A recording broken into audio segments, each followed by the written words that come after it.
daughter for longer.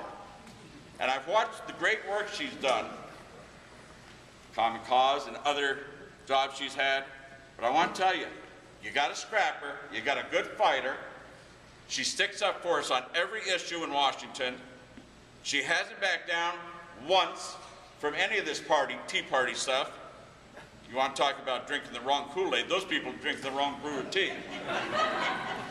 But I want to introduce our Congresswoman, used to be state senator, but our Congresswoman that's not backing down, and she's carrying our democratic values every day in Washington, Chellie Pingree.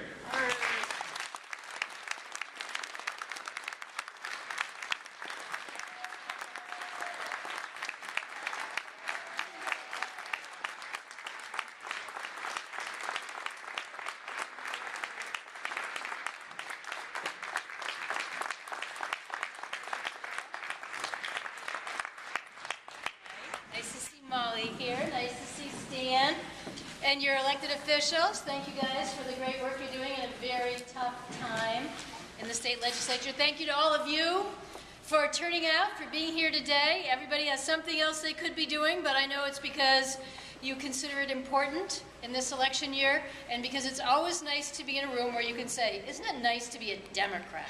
Yes. Having the lucky day of traveling around the 1st Congressional District, going to a whole variety of caucuses, so I won't take too much of your time, but I am excited to be in a room full of people who care about democratic values and principles and are here to support the wonderful people we have representing us, the people who are running this year, and who realize this is a very important election year, which I know all of you do, or you wouldn't be here and you wouldn't be working so hard. I was actually up in Rockland before I got started this morning, and then I went down to the southern part of the state. But I want to just tell you, I was eating at a diner and waiting my turn because it was a busy morning, and a woman came up to me and she gave me a really nice big hug. I didn't actually know who she was, but she said, I want to thank you for standing up for women and women in contraceptive.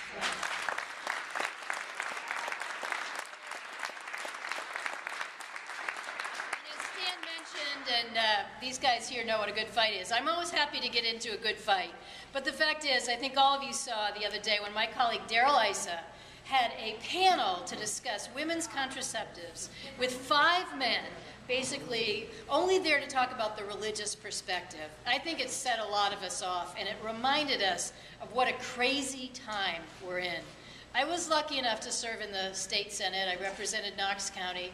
And I was reminiscing with a couple of people the other day. I'd actually honestly forgotten that in 1999, I was lucky enough to sponsor the contraceptive equity bill. So I went back and I did a little reading about it. I found an article from the Boston Globe. Maine was, I think, the 5th state to move ahead on this, but there were states all over the country debating it, and it's a little embarrassing to think back, but it had something to do with those Bob Dole commercials. Remember? I was telling a reporter there was a lot of interesting and embarrassing debate on the floor about the contrast between Viagra being covered under health insurance plans, but contraceptives not being covered. So in 1999, Maine, we debated this issue. We had a very thorough debate. You guys know what that's like. We cover everything. We talk about everything. And there was some concessions made for religious institutions. That issue came up, and we looked at that issue. And the fact is, that bill passed in Maine, and it passed by a unanimous vote in the Senate. Stan knows that's not very common. But that showed that every Republican and every Democrat said, this is basic health care. This is women's equity. This is family equity. Contraceptives aren't just about women. They're about men. They're about families. They're about the other kids in the family. This is just basic, expensive health care. And it was 2-1 majority in the House. So also, huge majority. 1999. It's more than a decade later. What in the world are we talking about this today for? Why?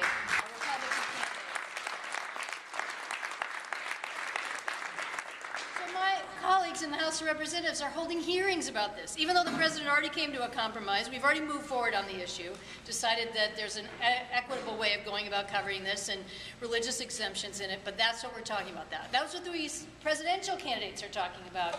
And I have to look at it, thinking, women come up to me all the time and shake their heads and say, really? I couldn't possibly afford contraceptive coverage if my insurance company doesn't pay for it. I couldn't possibly make sure I plan my family or I plan my life if this isn't covered. It's expensive. This is a tough economy, and nobody should be penalized based on where they work. But the reason I brought it up is because I think all of you know, because you're here and you're Democrats, this is what Congress is like today. Week after week after week, the Republican majority brings up legislation that says, let's talk about a woman's right to choose, or women's contraception. Or just like 2 weeks ago, as we have done so many weeks, we had a bill to drill for oil off the coast of Maine. Who thinks we should solve our energy crisis and bring down the price of gasoline by drilling for oil off the coast of Maine? What about renewable energy and investing in conservation? I mean, we have a lot of great green jobs that we could be creating right now if the Republicans weren't rolling back the clock. They want to get rid of the health care plan that we passed. It wasn't perfect, it wasn't all we needed, but they want to get rid of what we've even got there, covering young people until they're 26 right now that is now covered, not denying people because of a pre-existing condition. They want to get rid of all that. They want to go back and turn back the clock and do this in a time when the people I meet say to me, why isn't Congress focusing on jobs, the economy, the middle class, taxing millionaires and billionaires, bringing our jobs back from offshore, returning manufacturing to this country, maintaining a clean environment, maintaining a good education for our kids, public schools, investing in infrastructure? You know, it's not that complicated. Most of us know what we want to do. I'm sure you guys know exactly what we need to be doing. But the fact is, that's not what the Republicans are talking about. That's not what the presidential candidates are talking about. And I think that's why people are getting so discouraged about how are we going to move our country forward.